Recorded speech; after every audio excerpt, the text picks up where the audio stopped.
J'ajoute ceci, la plupart des empires s'effondrent, et nous savons tous depuis Valérie que les générations et les civilisations sont mortelles.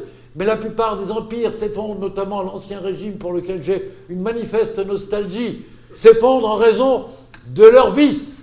Nous, occidentaux, nous sommes en train de mourir en raison de nos vertus. La tolérance, l'accueil de l'autre, le goût de la différence exaltée, l'impossibilité de bander nos énergies. Et nous sommes aussi en train de mourir en raison de nos vices. Nous considérons que l'horizon indépassable, c'est d'écouter Rock Voisine, s'il s'appelle Rock Voisine, et de boire des pots sur un bistrot.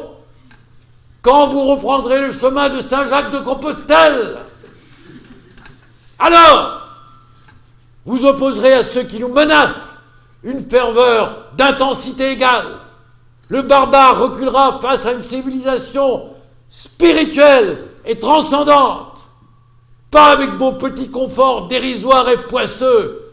Vous êtes en train de débattre à longueur de journée de savoir si la sécurité sociale vous rembourse vos lunettes et vos frais dentaires en guise d'ambition politique. Mais quelle ambition politique avez-vous? Mais bien sûr, la Suisse est encore pire.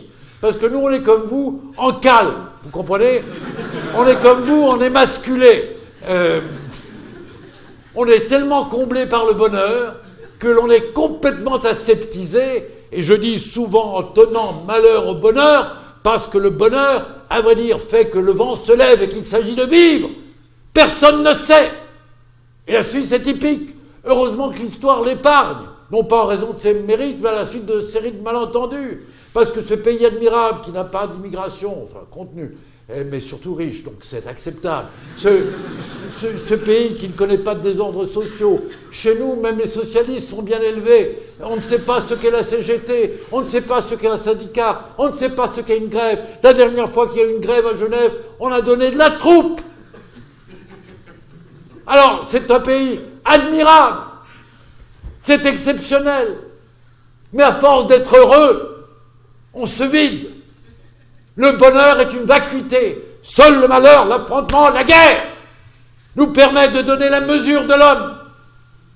Viendra-t-il, quand reviendra-t-il le temps des héros?